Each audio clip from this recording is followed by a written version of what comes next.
person have risen up to say, oh, if you don't want these people in. So, can only Lillian. And we went to work. And the result is what you see today. His Excellency, Mazi Simon Ekpa Njoko, Obatobie, Agune Chamber 1 of Biafra. Thank you. May we please have your keynote address. Thank you very much. Please, everyone remain muted. Everyone remain muted because the Prime Minister has taken the stage, and during his speech, we don't need any interruption, please. Prime Minister, unmute yourself, please. Thank you very much, Rep. Diana. Good evening, ladies and gentlemen. Good evening, cabinet members, ministers of the Biafra Republic Government in Exile. Good evening, Biafra people in the United States and beyond. I welcome all of you, ladies and gentlemen of the press, who have seated in your various locations to listen how Biafrans are funding the liberation of Biafra from the United States. This evening, I have come once again in this town hall meeting to give update, like I have always promised Biafrans in the United States, that I will be coming here to give you update step by step, the progress we are making, the plan we are making, the next move. Most of these things are already on social media. But of course, sometimes it is always good to also give a brief explanation, clarification on many things that you see on social media. When we started the liberation of Biafra, what I promised Biafra people was that we are going to fight this particular freedom using a multi-dimensional approach. When we started in 2021, after the kidnapping of Mazi Nnamdi Kanu, a lot of people believed in what I was doing and what we were doing. And if you are part of those, congratulations to you. Today, the result of your belief, your resilience, can be felt all over the world. We also struggled to prove a point. It was difficult, even more difficult than it is today. But we conquered, we succeeded, and this is where we are. So, when we started, a lot of people do not understand what we were doing. The point is that you don't go into something without first building a foundation that will make it very strong. You don't build a house without first laying a foundation that will make the house to stand. So what we did from 2021 was to lay a foundation that was not there, a foundation that was not laid. It was Biafra agitation we're just agitating without more organized way and focus and vision. So what we did was to, first of all, analyze the situation, where they were getting it right, where they were getting it wrong. We analyzed the situation and design a model that will only work for Biafra people. And then we went to work. And the result is what you see today. So we started by making sure that under this particular leadership and the government in exile, no Biafra will be killed again. And the people who killed them will live to tell the story. We have been able to succeed in doing that. Today, Biafra people are very brave, fearless, they have conquered the fear. They have conquered everything Nigeria have done in the past to suppress and subjugate them. Everything that you have not done before in the Biafra struggle, you do it today. Very, very proud. We have some hands So up. what did we do? We make sure that we gave it to Nigeria. Woto. Akonye Wetelo is exactly what we did. They have killed us, everybody knows. before many of us There is here, no hands. I when we think were you're not even looking part at of the the hands Biafra on the struggle, video. we see on the social media, we read in the news how they were butchering Pardon IPOB me. members, I'm so how they sorry. were killing Biafra It's okay. agitators from Wazirike down to IPOB to BZM. All of them, if you agitate, you get killed. For those who are very lucky, they will end up in prison for 15 years, 20 years without trial. This has been what has been going on since 1999.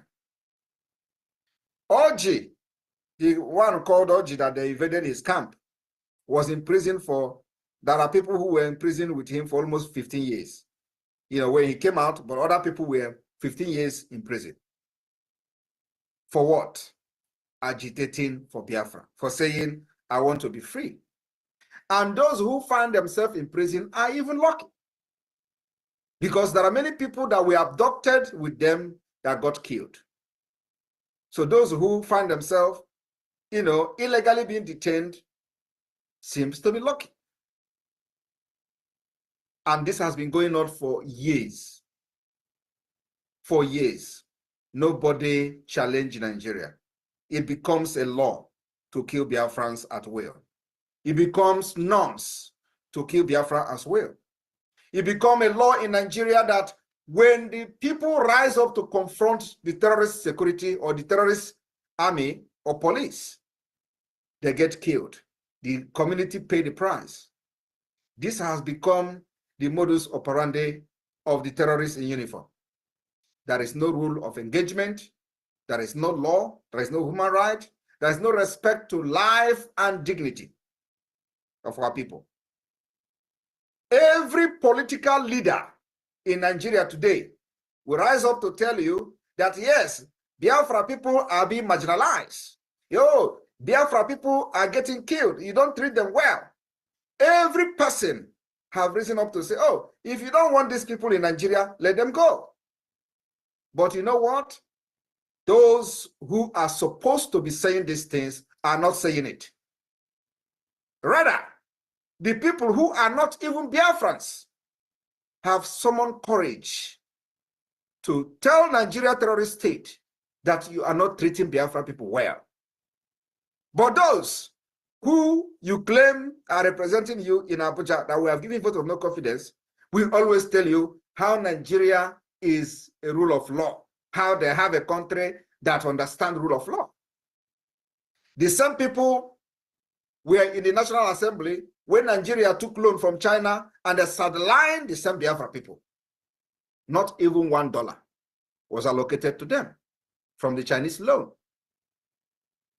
In addition to that, every slightest mistake will pay the price in the northern Nigeria by the Islamists. Everything that happens, Biafra get killed, either by mob, by police, by army, or any other Nigeria security agent that is available at that time. We pay the price, both to the state actors and non-state actors. But under the Biafra Republic Government in Exile, that has become a history. And today, when they want to do it, they will think of the consequences.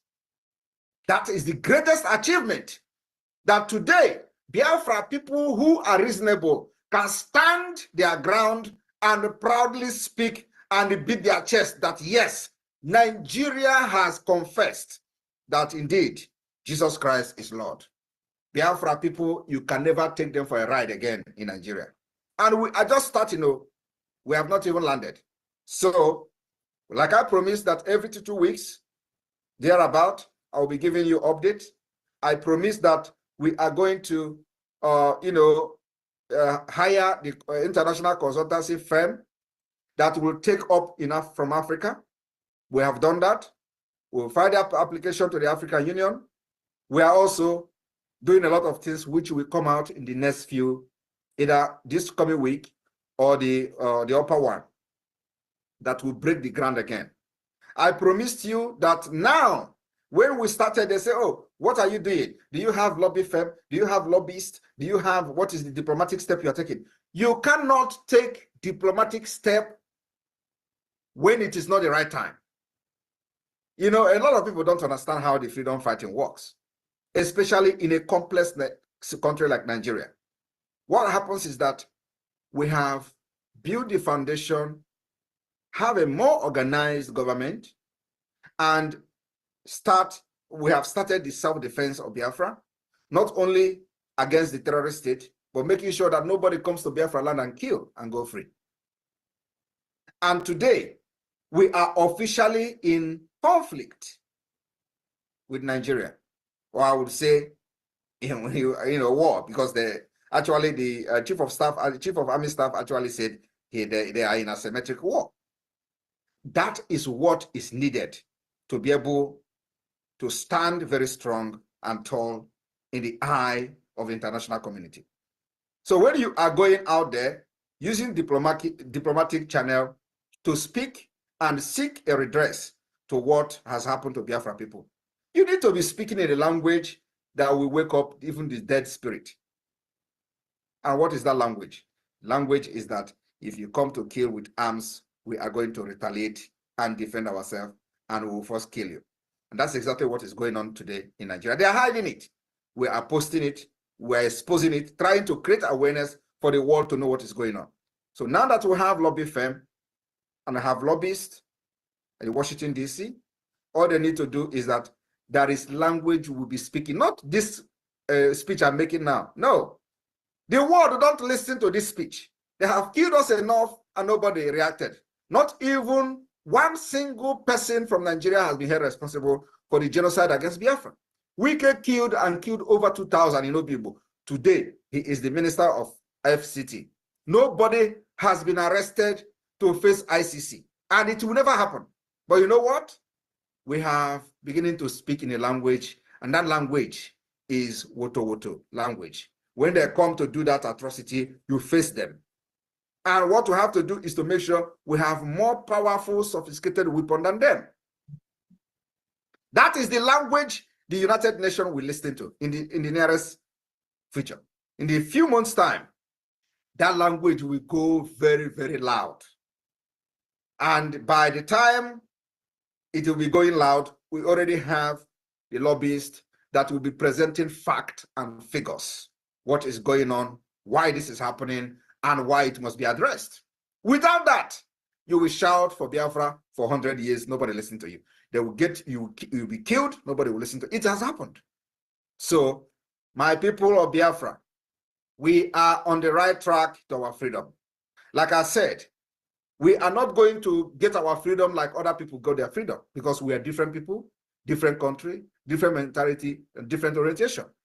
When I listen to people say, oh, do you see where they are? You have declared freedom from diaspora. I look at them and laugh. They will tell you, who you are conducting self-referendum. Who have you seen any country that have done it before? I look at them and laugh. I don't need to do it because other people did it. I have come to understand that something that is going to work for Biafra people. That thing that worked for Mandela will never work for us. That thing that worked for Gandhi will never work for us. We need to put more salt, more pepper, and more fire. In combination of what Mandela, Gandhi, and every other person did, because Nigeria is a very complex country. Very complex with criminality and the kind of system that is like no other one. So you needed a very hard hammer to break Nigeria. And that hammer is what I'm using very well. So today, like I promised you last time, that the radio, the Voice of Biafra radio, will be up and running today. I have come to announce to you in the United States that the Voice of Biafra is now live in the entire old Ebonyi state. Entire old Ebonyi. This one is not, you hear it in this village, and that village is not hearing it. No, the entire Ebonyi state is now covered. The entire state, even beyond to part of Benue, is now covered by the Biafra satellite radio, the Voice of Biafra. This week we are going to cover Isoko and the other part of the riverine side. We're going to cover at least 3 different locations this coming week. And by the time I come here next time, I'm going to give you the update of how the radio, how the coverage of the radio. Remember that this is a technical thing that you can plan. Sometimes it doesn't go exactly the way you plan it. I have wanted to make sure that the last visit, this radio issue will be resolved, but because of the technicalities and technical issues, it was, you know, a little bit, it lingered a little bit. So I'm just very happy to announce that those in in a former Ebonyi state can now listen to everything we are doing through the Voice of Biafra 97.5 FM, satellite radio and satellite TV. It is all live. The satellite TV is all live. So that's one. And then, of course, like you all know, now we have the lobbyists that will lobby for the Biafra Republic government in exile in Washington, D.C. And I have been able to present them to you today. The same thing is happening that our passport, the design of our passport, and of course, the application for the ID card for Biafra national ID card is in process. And we are also planning that in the next few weeks or maybe a month or so, the production, the first batch of the Biafra national ID card will be public, and those who apply will start getting their ID card. This is the first step. We are also planning that before convention in Finland, the Biafra passport will be ready. The reason why it is very important for the passport to be ready is so that as soon as the declaration of Biafra, the declaration of the restoration of independence state of Biafra on December 2nd, many of the cabinet members and those who are very serious will have the privilege of having the Biafra passport. And this Biafra passport will be recognized by any country that recognizes Biafra. And we are looking forward to a few countries for a start. In addition to that, I want to tell you all that God is opening a very big door. I have been saying it, that those who refuse to fund this liberation of Biafra, the time is coming that we don't need you. And God is opening that door. And then we are going to wait for you somewhere where we will make sure that the law and policy of Biafra will deal with you decisively for deliberately refusing to support your own freedom that will create jobs, solve security issue, build road, hospital, social amenities, take care of our elderly people, and everything you are enjoying in America today, we want to see it happening in Biafra land. That's all we are fighting for, nothing else. We want to be those kind of people that will live among nations and be proud of where we come from.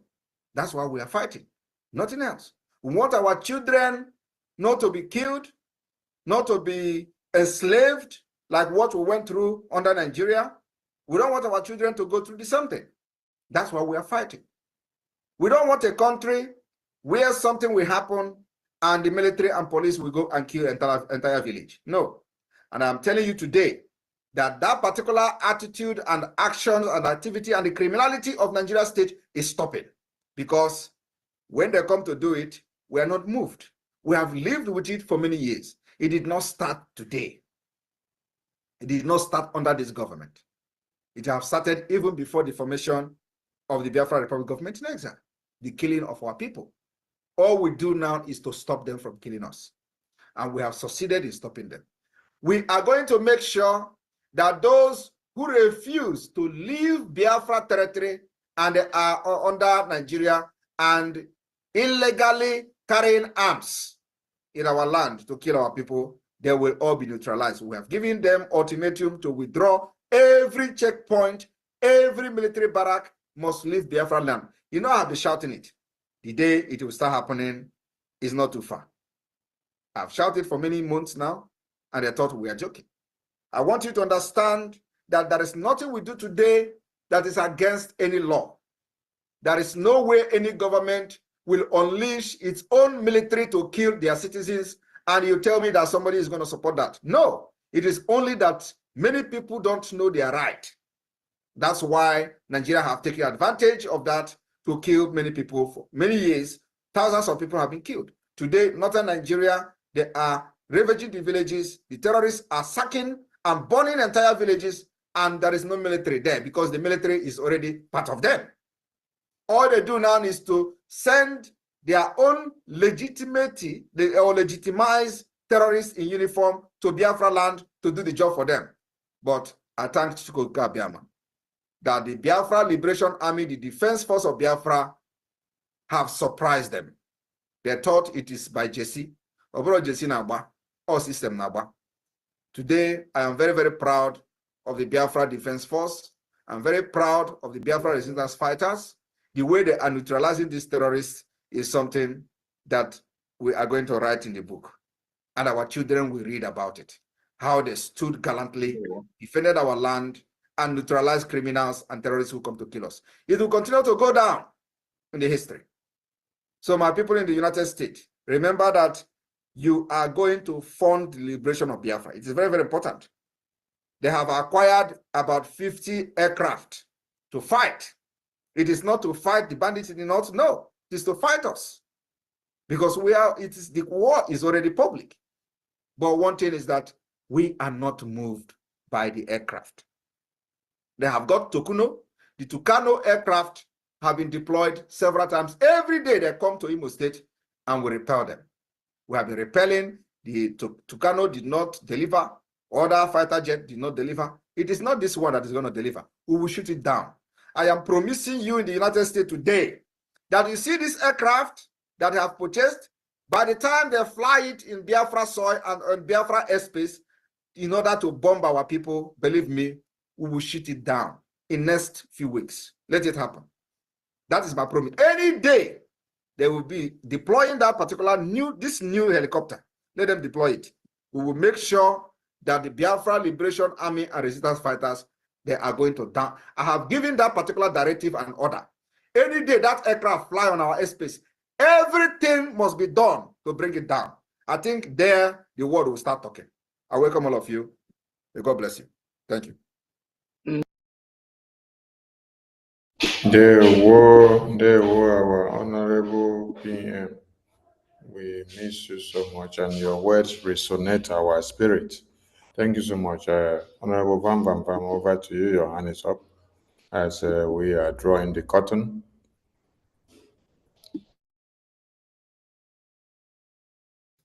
Speaker on the other side. All right. Our beloved brother in Russia, Mazi Chukwuma, is supporting tonight's fundraising with 100 ejema. Thank you very much. Thank you. Thank you. Bam Bam. Thank you. Thank you. And thank you. It's Chukwemeka. His name is Mazi Chukwemeka. Chukwemeka, the Russia admin. Thank you. Thank you, Wachineke. We call on our Minister of Education to give us the closing remarks as we wrap up for the day. Honorable Adazayan, over to you. The ball is rolling in your very court. There we go. Unmute yourself, unmute yourself, unmute yourself. Okay, good evening, everyone. We have made what we usually do. We have done what we usually do every Saturday. Right now, I'm going to say hello to our APM, all the cabinet members, every Biafrans. May God be with us and give us strength to keep on moving, keep on fighting this battle. It's a battle, but we're going to fight it. I'm going to say, may God also give our men on the ground strength to keep on leading, to keep on fighting. I will also extend my greetings to our family members, because some of us here sit down for hours. We ignore our family members, but we're doing this for them also. Then our family members in Biafra land, we're extending our love to you guys. And we want you all to do your best by following whatever instruction our PM gives. Every Monday is still sit at home. We still have sit at home on Mondays. Please do not forget, Onyendu is still with DSS. They are still holding him, and we are praying for him that God will give him strength to keep on waking up every day, regardless what they are giving him, because I know that he's taking what is not supposed to be taken, but he takes it and God protects him. If it's a poison, he will eat it and throw it out. Then our PM, we are so happy after the yesterday message. So we know that very soon he will be with us. And we are praying that as he go every day where he is, that his mind will be going through about 80 million people waiting for him, how he will take us to the next step. Because I know when he comes back, it's not going to be the same. God will reveal so many ways for him to make this faster, quicker, and less stressful. But we cannot make it less stressful without contributing. So our funding will be where we're going to make it less stressful for him. So everyone, please, let's contribute. Let's put our hands in our pocket and help this liberation. We will help ourselves by trying to do the best we can. So my honorable members and Biafran people, I don't have so much to say today. My mind is everywhere, but I'm saying may God protect and guide us and give us strength to move on. Thank you. He said, Thank you. he said, thank you, Honorable Ruby. Thank you. Thank you.